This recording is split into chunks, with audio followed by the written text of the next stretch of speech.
You can see me. Aha! Hello! Hi, Hayley. How are you? Very good, thank you. How are you? I'm great. Thank you so much for meeting us today. Oh, a pleasure. It's been amazing already. I've had a little look through on the stage and the expo, so it's Yes. lovely to see. It's a nice event, isn't it? Yeah, it's so lovely to do it virtually as well, from the comfort of your own I home, know. and see so many gorgeous brides. And I yeah, know. It's brilliant. I know. I know. And Hayley, tell me this because Kaylee introduced me to you and told me all about, everything you do. Can you bring us all up to speed on your absolute amazement? Because I'm completely fangirling every time I look at oh, your bless you. Instagram. Whenever anyone asks me about, like, introduce yourself, I'm like, oh my god, where do I start? Like, with everyone.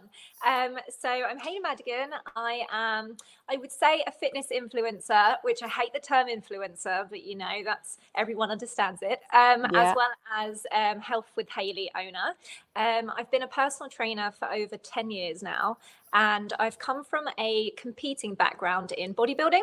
So I started my fitness journey in weightlifting when I was age 14. My dad did weights. Wow. Yeah, my dad did weights in the front room, and I kind of like watched in awe, thinking, what's he doing? And I was a very skinny little child that used to get picked on because I was so small. And I was like, Dad, can you help me build some strength? And not only like physically, but mentally too. And so my journey started at like age 14, increasing in weights and learning about the weight training journey, of how not only empowering it is for a woman to do, but also how beneficial it is for our health as women. And then I got on the PT journey. So I was a personal trainer after I left university, and also a secondary school teacher. So I was actually Oh, teaching PE, so it was a obviously. natural, a natural Yeah, segue.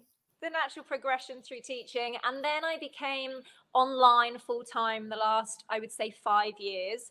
And I've helped women mainly, as well as men, but mainly coach women to feel good about themselves, to create a sustainable balance, and also to help their hormones be sustainable, in Okay. the fact that some women might lose their periods when they overtrain. I've Yes. lost my period for 3 years when I competed in bodybuilding, and that is fundamentally why I stopped, because it was an extremely unhealthy way of training, Mm. especially for body image, Yeah. relationship with myself, relationship with others. And you see the front covers of magazines, the women have abs and they're ripped and they're on this fitness magazine, and Yeah. you're like, that's actually very unsustainable and very unhealthy for women. So I try to use my platform to teach that if you are enjoying your health and fitness journey, if you are training for enjoyment and for sustainability, and less about how much you weigh and what you look like, then you are winning. Because at the end of the day, the people that are struggling are probably the ones that look the picture of health. Because Absolutely. Yes. our society has taught us that you're meant to look, ripped and shredded and muscular Yeah. as a fitness lady, whereas actually it's extremely healthy for women to have body fat and to be in a sustainable body fat percentage, that we can actually live our lives and procreate. So Yeah. that's why I started Health with Hayley, because it's an online community where women don't feel the pressure to weigh themselves. They don't feel the pressure to take progress pictures all the time and to Yes. change all the time. We do exercise to feel amazing, to feel good. And instead of thinking, I have to train today, it's more Hmm. about, I want to train I today. want to, and I think that's the hardest part. And I Definitely. think, Hayley, for a lot of the brides in particular and grooms that are tuned in today, that whole picture that's put up in front for a bride perspective, right? So you've got this situation where all eyes are going to be on you because it's all about the bride and the dress, right? And this like unattainable standard has been set, and Yeah. it's very, very difficult. I found it incredibly stressful myself. I remember in the lead up to my own wedding, I did every diet. I did absolutely every panic running thing. I put my back out so Oh, badly. So it was my body's way of actually saying stop, because stop. Yeah. you're ruining yourself here. And I just remember that constant thing to just have, the tiny waist. And And I think that's the hard part. And the long picture in this is, as you've mentioned it, is what it does to your hormones. And like for many brides, you know, getting married is that segue to I'm ready to start a family. So it's detrimental. So like for those who are tuned in, Hayley, like, and I think health and fitness and well-being as a total, and I'm really just discovering this in the last few months because my life is out of control, Hayley, out of control, busy. And like that, I was doing PT and I was getting the measuring tape, and it was so depleting mentally to me when I had a slice of pizza and it went up on the Friday, right? Yeah. Like, where do you start? Like, you know, because it feels like, you know, to get yourself to what's the right balance, it's like such a big leap. Like, how do you, step one, what do I do? Step one, find something you enjoy to start the journey of understanding that fitness should be part of your lifestyle and not your whole lifestyle. Because even as a trainer, fitness is still part of my lifestyle and not my whole life. It doesn't revolve around it, because I wake up in the morning feeling, okay, I might not be that motivated every day because, hey, we have our menstrual cycle and hormones and adult life, family, kids, everything. We don't wake up, oh, I'm feeling amazing. So we want to kind of set ourselves a long-term goal. And even if, you know, your wedding's coming up in 6 months' time, it's a good time. However, that will creep up, like 2020. Very quickly. Yeah. We're like, oh my goodness. 2022, sorry, not 2020. That's COVID brain.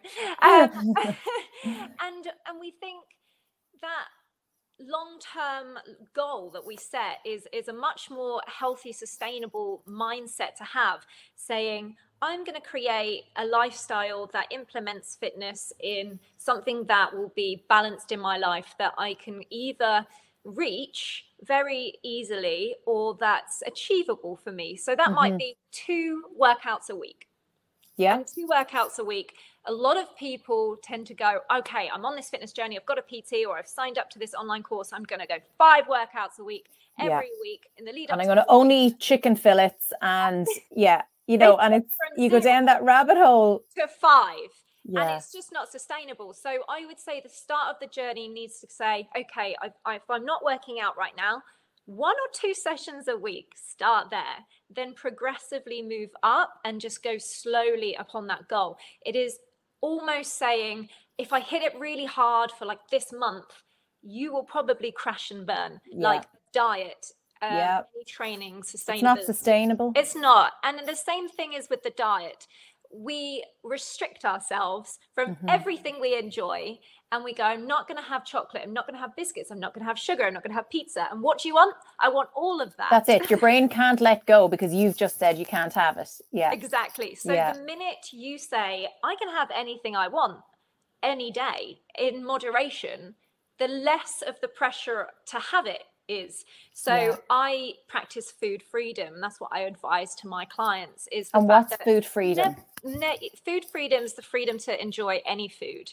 No food is cut off. No food is bad. No food is considered labeled unhealthy. Food is food, and we need fuel. Sometimes we want food for emotional eating, and that's okay. It's just when we overindulge and over binge because of the, I like that sound, food freedom. Adele, I think Adele, I think myself and Adele were only chatting about this on Monday. And I think in my case, I've too much food freedom, Hayley. It becomes, because it's very, especially as an adult, I can have a takeaway every day if I want to. Whereas as a child, you are given the meals, you know, morning, breakfast, lunch and dinner. You have the freedom to eat anything almost you want, but we don't have the money to go out and kind of get a cake every day and enjoy that aspect. And as an adult, it's actually often harder to eat correctly because we become programmed to think we need to be on a diet as a woman, and we always have to have a diet. So low carb, keto, intermittent fasting. When do we learn the behavior of just listening to our body and just understanding the cues of hunger? So is this like intuitive eating? Yes, it's basically intuitive eating, being mindful. And I'm not going to say that's going to happen overnight, but once you understand that food freedom allows you to enjoy any foods, no food is off limit, you will gradually portion control it moderately, just naturally, because you'll find if I feel like Sunday, this is what I used to do. I used to have a cheat day mentality when I was bodybuilding, and I would eat near 5,000 to 10,000 calories on a Sunday because I was so restricted during the week. So you're making up for it. So you may as well have just ate it during the week. Absolutely pointless. And slowly burnt it off. Then Monday I'd go, oh my goodness, restrict, eat nothing, and then go as many, you know, on the Stepper Master, and it was just counterproductive, and it left a very unhealthy mindset with food and exercise. So if I allowed myself anything every day, you would realize that it may take you a few weeks to get into this, but you don't want it every day. When it's not such a taboo around it, it's like, oh yeah, I can have it, it's fine. You know, and you kind of learn to get those hormone cues back, so that the hunger hormone obviously is released in the stomach, and we think, okay, we're hungry.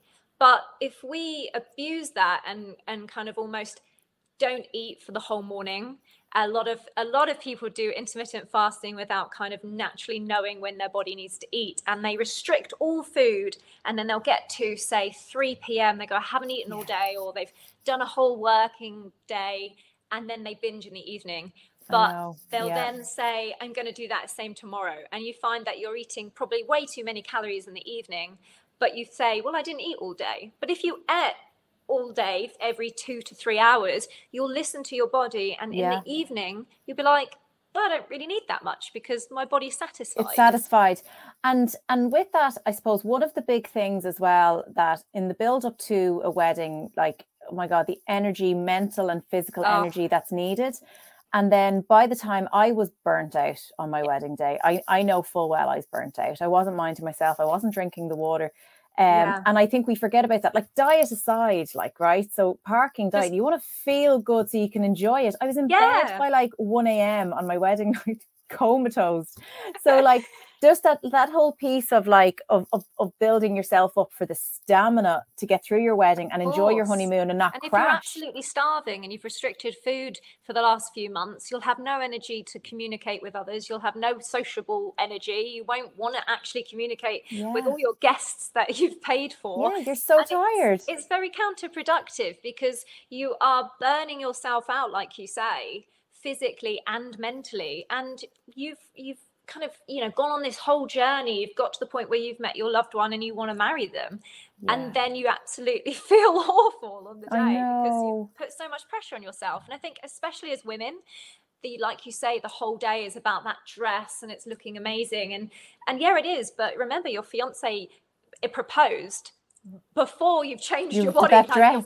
Exactly. Yes, of course, of course. We should put less pressure on how we look and just see how we feel. And that's even daily life as well. You don't want to kind of hit it hard for a couple of months in the run up to the wedding and then have the honeymoon and then come back from the honeymoon and weigh yourself and be like, oh my goodness, this is horrendous, like I put on a stone. And then it becomes a very negative mindset. You want to be able to just incorporate something that is really nice and balanced and natural and helps you after the wedding as well, because there is a life after the wedding. There is a life, and a bloody important one, you know, with all that goes on with that.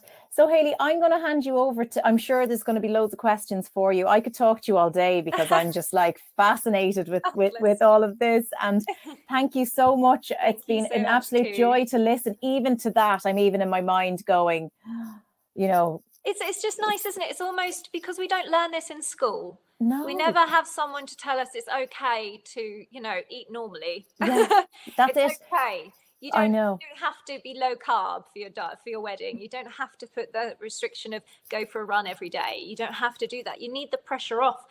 Adult life is hard enough in itself. And when we put pressure to meet society standards, it can be too much. So it can be too much, and you've enough to worry about with wedding, you know, with the rest of it.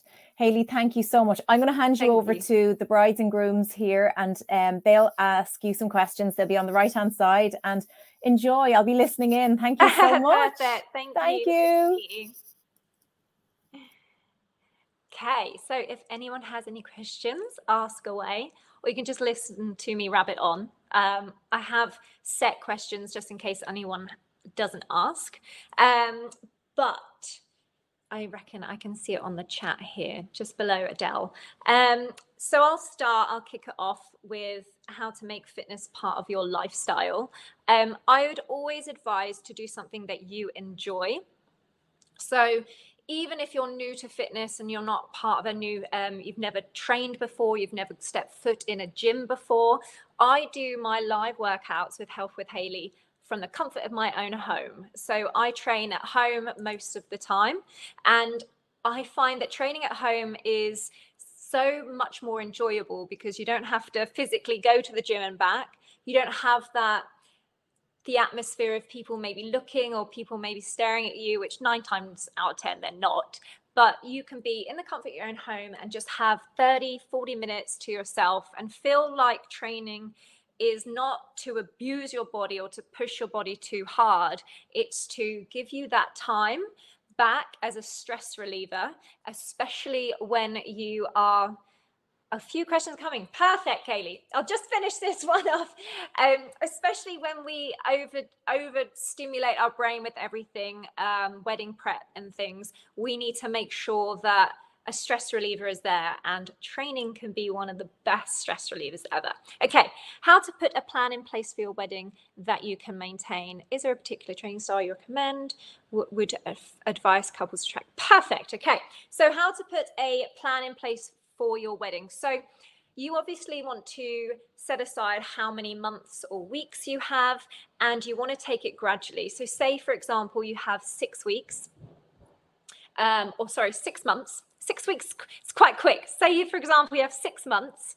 You want to start small and build up and progressively train a little bit harder, but you want to make sure that the last 2 weeks you are tailoring it down again, because you don't want to push yourself too hard right up to the day before the wedding and then you're exhausted and you don't enjoy the day. So start gradually, and for one, start with what you enjoy. If you enjoy walking is one of the best stress relievers and one of the best forms of exercise too. So walking, not even daily. If you want to add it daily, how about setting yourself some steps? So 5,000 steps a day. I know that there is the 10,000 steps a day, which is the typical one, but 10,000 steps is quite a lot. So start small and progressively build up. Then you can incorporate a little bit R&R, things like yoga, mindfulness, to take yourself in slowly, and then aim to do some form of fitness. So whether that's a little bit of running or weight training. And if you're new to weight training, it's a really good time to start, because weight training is one of the best things a woman can do, as well as men, but a woman can do for their hormones, as well as their bone health. And especially when we get to the old age of the menopause, we need to look after our bones and look after our muscles. So weight training can be brilliant to support your bones and also your general lifestyle, and especially your longevity. So start building and start working up. Don't allow yourself to fall into the trap of, I'm going to hit it hard 6 days a week. I'm going to train really hard, because you probably will crash and burn and you probably won't enjoy it. So start small. If you're used to training and you know your body and you've trained for years, then enjoy it. Don't put the pressure on the scales. Don't get those scales out every day and weigh yourself. Just find something that you enjoy and that you allow yourself to take away that stress of the wedding prep and adult life. Is there a particular training style you recommend? Yes. So I personally love weight training. Now, weight training for women and men. Weight training is probably the best training you can do physically and mentally. It's a brilliant stress reliever. It will improve your bone mineral density, especially as we get older, which is important for prolonging osteoporosis. It's a great one to, I hate the word and term tone, but it does tone the body. It creates a beautiful shape. It's sculpturing your body, and it's easy to do. You shouldn't ever feel, oh my God, I'm scared of picking that weight up. And you're not going to turn into Arnold Schwarzenegger from lifting one weight. I have lifted weights since I was 14. So for 17 years I've lifted weights, and I'm still small. So weight training is a very good benefit in so many ways, so I would definitely advise that. I also do the odd bit of HIIT training just for a good stress reliever. So Tabata is a brilliant style of training. We do this on a Monday in Health with Hayley, and Tabata is 20 seconds of work, 10 seconds rest, 8 times. It's a 4-minute workout, 4 minutes.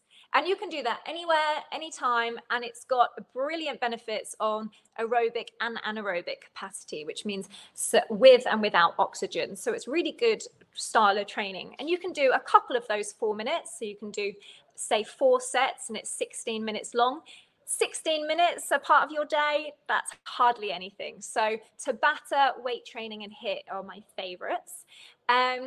What would advise? Would you advise couples track and have a plan of food? So, tracking calories, it's a brilliant way to almost set yourself a goal and try to stick to, and it also educates you about food, and it's a brilliant way to show portion control. So, for example, MyFitnessPal is probably the best one to use. You can scan a barcode on some food and it will come up with how many calories are in that particular food.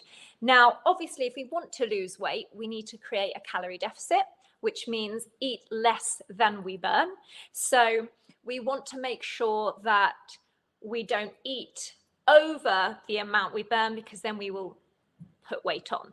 So with tracking calories, you can actually find out how much you're eating and work out a deficit through understanding how much your body actually burns. There's things called the resting metabolic rate, which is how many calories your body burns every day, and this will be different if you're adding exercise in and not. With calorie tracking, I would recommend that if you are triggered by over consuming the numbers and working out, calculating all the addiction of calories, it can be quite negative on the mindset. I religiously tracked calories for 4 to 5 years, and it was almost every single day I put it into MyFitnessPal and I worked out even by the gram of how much broccoli I was having. So it was getting a little bit too obsessive, and I wouldn't advise tracking vegetables and lettuce and things like this. It's very important that we track just wholesome foods if you want to go by that route. It is a great way to see how much you're eating. And even if you do it for a week and then come off it and say, okay, if you eat very similar foods Monday to Friday, you don't have to track that every single day. It's very good on the mind to almost guesstimate how much you're having.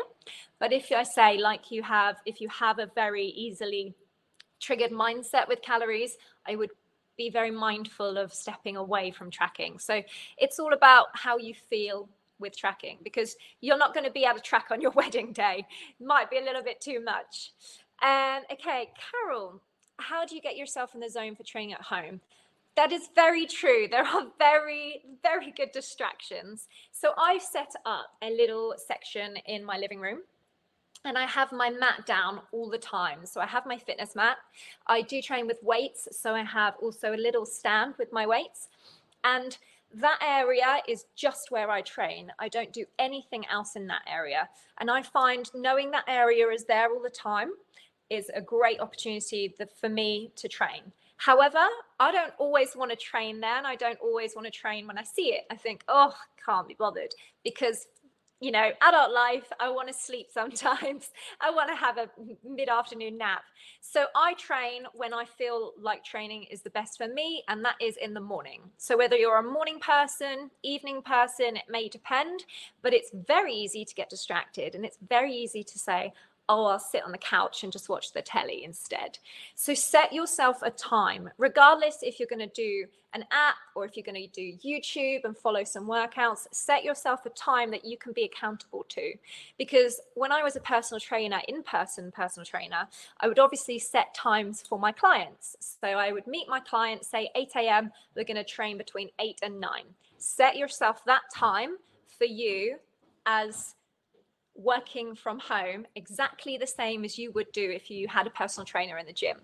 Allow yourself to block out those hours in the day, in the week, whether it's 15 minutes, half an hour. Set yourself a calendar and put it on your to-do list, because you still need that time for you. And it's very easy to go, oh, I won't do it, or I'll do it tomorrow, and I'll keep putting it off. But remember, that time is your chance to feel happy and feel energized from training. Training shouldn't be a form of punishment. Training should be something that you can progressively get better. Find yourself a routine that you'll progressively get better in, and then you'll see that maybe I started push-ups on my knees, and push-ups are really hard, but in a couple of months, I've done a push-up on my toes, and you can see the progressiveness in those training regimes that you're having. So set yourself a fitness goal as well. So it might not just be your wedding goal, it might be a fitness goal to shoulder press a certain amount. So set yourself those small little goals that we do even in our education world. So you would set yourself certain goals in that. So use training to goal set for yourself too, but also set yourself a time, because like I said, it's very easy to not do it. Thank you, Kaylee. That's good. Yeah. When you can attend live sessions, so Health with Hayley is all about live workouts, and they are recorded and then posted. So if you can't make it live, you can just watch it anytime and you can catch up. So if I'm there live physically doing it with you, it's so much easier on your mind to go, okay, I'll just join in, I'll just follow me what I'm doing. And it's brilliant for then you to go, I don't have to think about the workout that I'm going to do. I don't have to turn up and go, oh, what am I going to train today? So find that a lot more kind of more motivation to be able to go, okay, I'm going to do Hayley's class at 8 a.m. and whatever she's going to put me through, I'm going to do as best as I can, and I'm going to enjoy it. So we have a great laugh. I get my partner Bernie to join in, and we do couples workouts. So I also do find it very enjoyable as a little bit of banter between each other, but also, you know, to push one another and see them. It's not all about just the women to push ourselves. The guys have got to help out too. So it's a lovely little kind of date night or date morning sometimes, and just as a little bit of something enjoyment to do as a couple as well, which is very enjoyable. How do you stay motivated? I am great at the beginning and then lose interest. Yeah. So this is a very common question, because motivation is a very funny term, because we can all be motivated for a bit and then we go.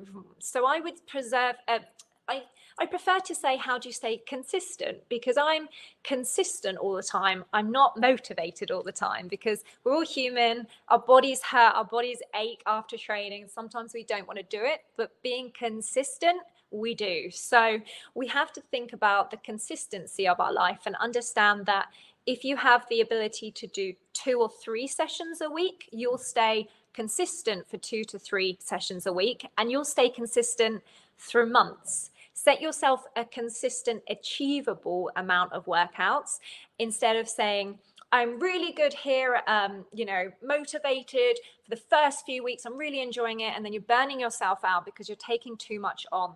You will stay more motivated if, 1, you enjoy the classes or enjoy the workouts, and 2, you progressively see some changes and feel some changes. So you can track your progress more on how you feel, not just physical amendments like losing a bit of weight. Amazing if that's your goal. But if you don't want to focus on that and you get triggered by that, you can also say, how did I feel after that workout? I always focus on my after workout feeling.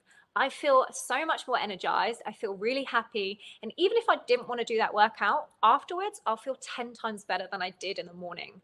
And sometimes it just takes that little bit of determination to set yourself those 2 or 3 workouts a week and say, remember that after workout feeling, because the after workout feeling, you will feel way more productive in your day, in your life, in your wedding planning. And let yourself off if you miss a session or 2. Don't let yourself think, oh, I've missed today, that means the end of it. It doesn't. You can catch up tomorrow, okay? So don't set too many high expectations on yourself. Remember, life gets in the way. So just try and fit it in where you can. and enjoy it. The main thing is that you enjoy it, because if you're punishing yourself every day, it's quite difficult to keep motivated. We will all be off for a walk now. And a nap. We all love a nap.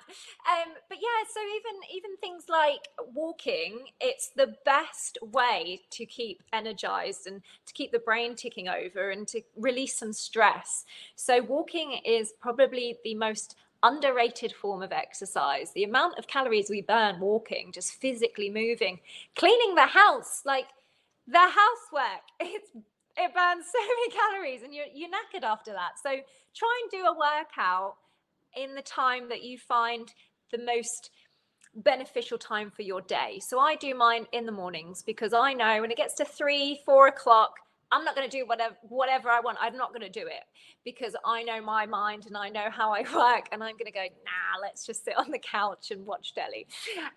So try and focus on when you feel energized and when you feel best in the day as well.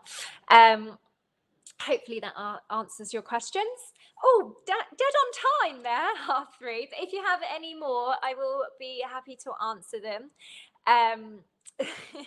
So yes, I hope that satisfied yourselves. And thank you so much for listening. And I hope you feel a little bit better in terms of your prep for your wedding and for the sustainability of your life as well. So think about it as a long-term goal. You're welcome, Kaylee. Thank you so much for joining, everyone. It's lovely to chat. See you later.